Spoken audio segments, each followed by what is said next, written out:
પપ્પા એ આશા છે, પપ્પા એક ઈચ્છા છે, પરિવારની હિંમત અને વિશ્વાસ છે. બહારથી કઠોર ને અંદરથી સાવ નરમ છે. પપ્પા એ જીવન જીવવાની મોટી કલમ છે.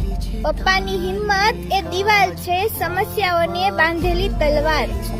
આપણી ખુશીઓનું ધ્યાન રાખે છે, એનાથી જ મારું જીવન મહેકી ઉઠે છે.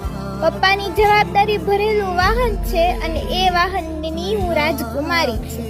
એક એ જ છે જે મારા પાલનહાર છે અને એ જ છે મારા સૌથી મોટા યોદ્ધા. પપ્પા એ અંતર આત્મા છે. પપ્પા આપણી ખરી સંપત્તિ છે.